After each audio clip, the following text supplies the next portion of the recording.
Pessoal, muito boa noite. A todos que estão aqui no salão de estudos do Centro Espírita Vinhas do Senhor, a vocês aí que estão nos acompanhando através da internet, no Facebook, no YouTube. Mais uma noite de estudos, mais uma noite onde nós iremos descortinar mais alguns dos inúmeros aspectos da realidade espiritual. Fechemos os olhos, relaxemos o nosso corpo e vibremos positivamente, esquecendo das ocorrências do dia,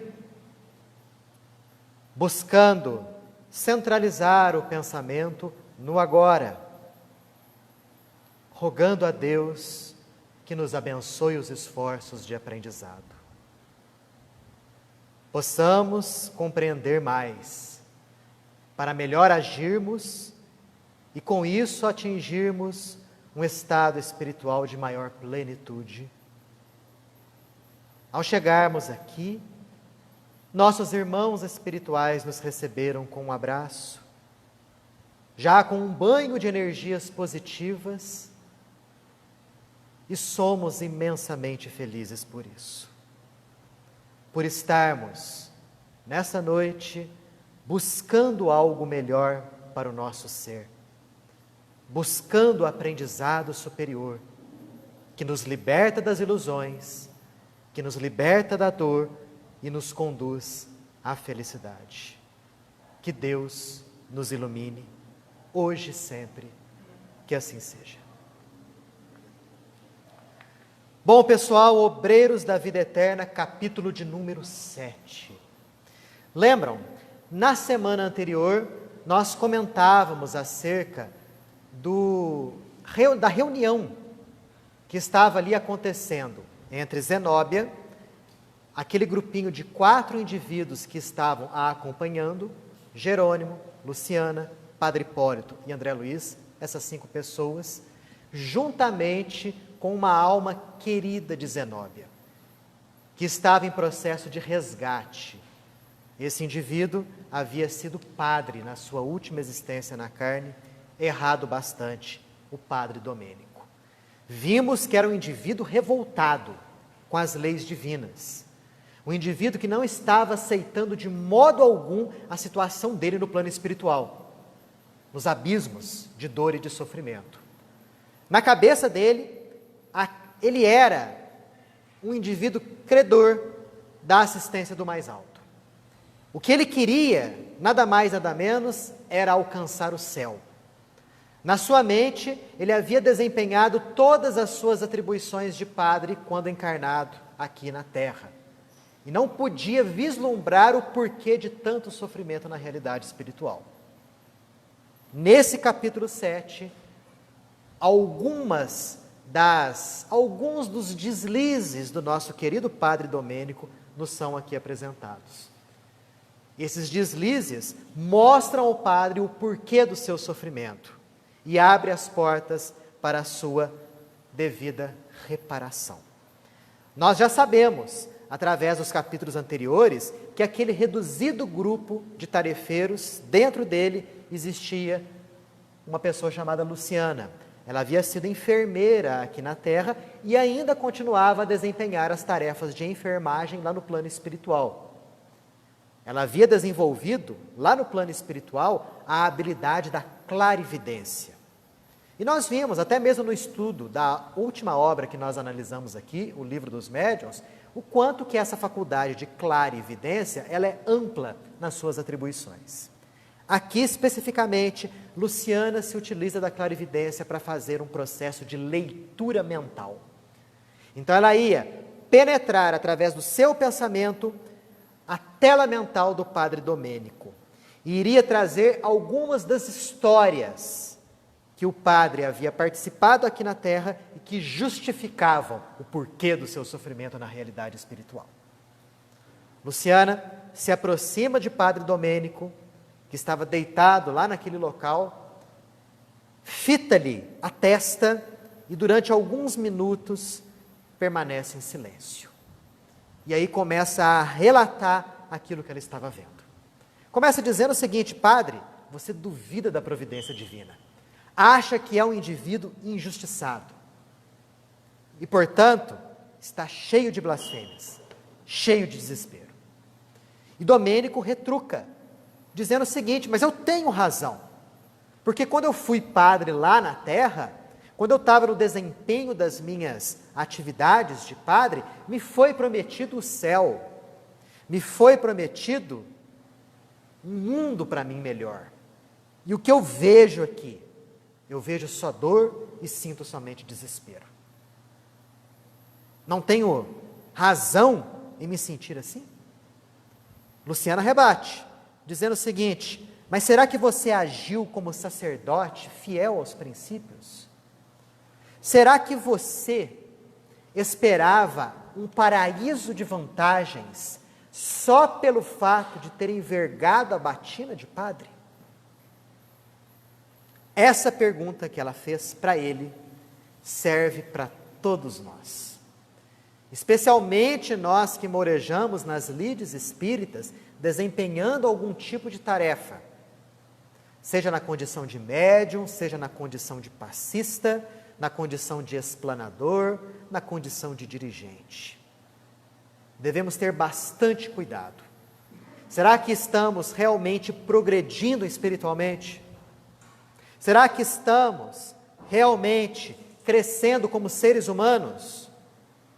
Será que estamos adotando aqueles princípios que conhecemos sobejamente e aplicando-os no âmago de nossas vidas? Ou simplesmente estamos nos deixando levar pelo verniz das aparências? Assim como o padre Domênico, que esperava vantagens fáceis na realidade espiritual só por ter envergado a batina de padre. Será que nós não temos um pensamento semelhante a ele? Do tipo: basta eu ir ao centro e desempenhar as minhas funções, que eu vou alcançar uma colônia boa após o meu desencarne? Será que nós não estamos tendo um pensamento semelhante ao nosso querido e falido padre Domênico? Ficam aí perguntas que a nossa consciência deve responder. E ele continua: eu não conduzia um rebanho, não fui recomendado ao céu. Olha só o pensamento dele. Somente pelo fato de ter desempenhado as suas funções e ter sido recomendado aos céus, ele merecia estar aos céus. Mas o tom de voz dele já denotava alguma tristeza. Através daquele tom de voz, aquele pessoal que estava ali em tarefa de socorro começou a perceber que ele estava cedendo aos poucos aos argumentos superiores. Luciana continua: padre, as instituições religiosas, todas elas pregam o perdão, a solidariedade. E nós, o que nós fazemos? Nós exigimos a justiça para nós.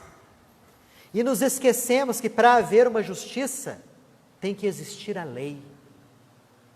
Será, padre, que você realmente seguiu as leis divinas? E esse tipo de pergunta também nós temos que fazer para nós mesmos. Todos nós exigimos justiça. Todos nós pedimos reconhecimento dos céus. Mas será que temos seguro conhecimento das leis divinas? E mais do que o conhecimento, será que nós realmente estamos no caminho do esforço para praticarmos essas leis divinas? Como foi lido agora há pouco pelo seu Gilberto. Leis essas que, quando seguidas, nos garantem a paz, o amor e a felicidade. E quando nos afastamos delas, somente a dor e o sofrimento nos é mostrado. São outras perguntas que a nossa consciência tem que responder.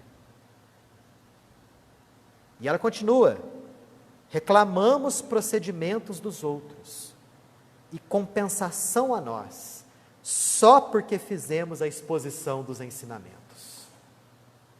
Esse é um campo extremamente verdadeiro e delicado. Por quê? para fazer a exposição de ensinamentos, basta conhecer e basta falar. Tarefa, talvez, das mais fáceis e simples. Não podemos nos apoiar nisso, achando que são coisas suficientes para garantir a nossa felicidade futura. De que adianta explanarmos aqui o verbo consolador e não utilizamos essas mesmas mensagens, esses mesmos ensinamentos para aplicarmos no âmago de nossas vidas? Foi lida agora há pouco a questão dos professores da nossa vida, dos desafios que nós enfrentamos na existência, muitos deles no âmago de nosso próprio lar. Esses ensinamentos que a doutrina espírita nos passa têm que ser aplicados no lidar com essas pessoas difíceis que não estão no nosso caminho por obra de um acaso, mas que muito provavelmente temos nós para com essas pessoas relações antiquíssimas. E agora talvez seja o momento certo de compreendermos isso e aplicarmos as lições daquilo que a gente ouve e as lições daquilo que a gente lê. Porque somente aí, na sublimação do indivíduo, é que nós iremos alcançar um nível espiritual adequado para começarmos a construir o reino dos céus dentro de nós. Luciana faz esses questionamentos, mas o padre Domênico não quer dar muito braço a torcer. Ele volta a questionar, mas o Monsenhor Pardini absolveu meus pecados antes da morte. Isso daí é complicado de entender, né, pessoal? Tanto que a enfermeira rebate: olha, padre, o Monsenhor Pardini poderia te induzir ao bom ânimo, à esperança,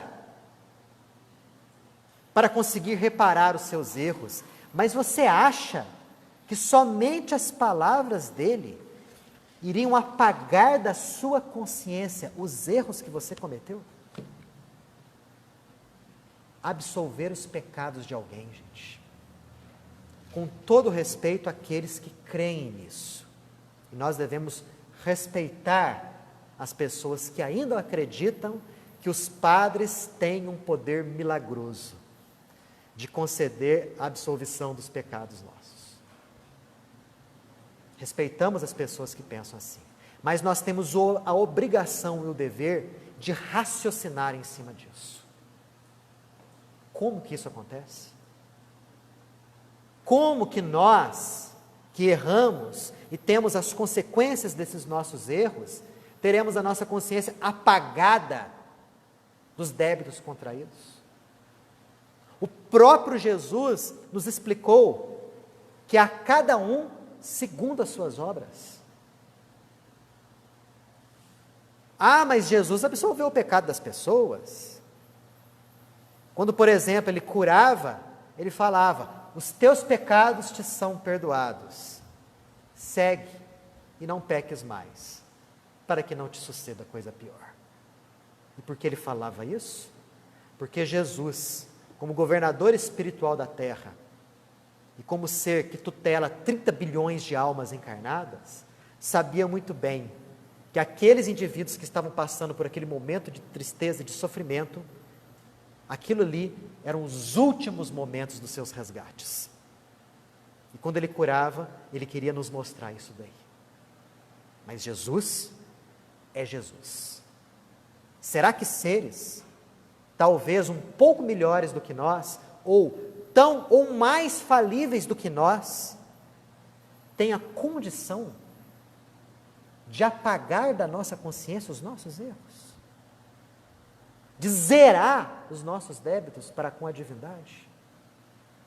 Não tem lógica nenhuma. E o padre Domênico confiou plenamente disso. E ficou quieto. E aí Luciana começa a fazer as leituras mentais. Como assim leituras mentais? Pessoal, todos os nossos atos, todas as nossas atitudes ficam gravadas de modo indelével, ou seja, não saem da nossa consciência, não saem da nossa mente. É como se houvesse um HD poderosíssimo nos nossos escaninhos espirituais. Nada é apagado de lá. Tudo que a gente fez, no passado remoto, até hoje, tudo fica arquivado.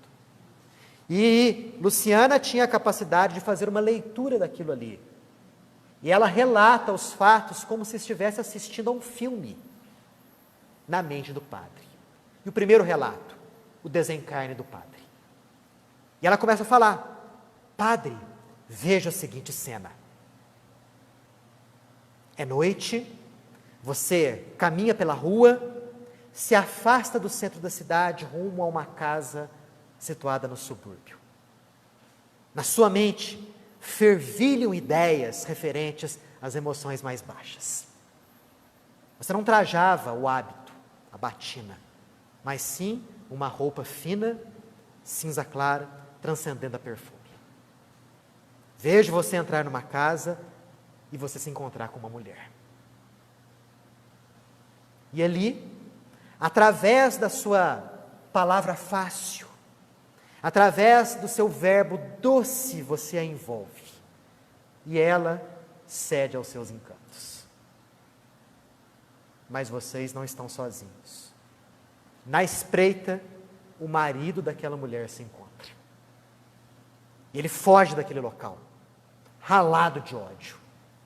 Vai para uma cidade próxima, entra num armazém, compra uma garrafa de um vinho caríssimo, se afasta dali, e embaixo de uma árvore, abre o vinho e despeja um veneno mortal. E vai até as proximidades da casa paroquial, onde o padre residia, e espera. Depois de algum tempo, ele vê o padre andando pelo caminho, e vai até ele. O saúda alegremente. Padre, que bom te encontrar. Acabei de chegar de uma viagem. Olha que eu tenho aqui uma garrafa de um bom vinho.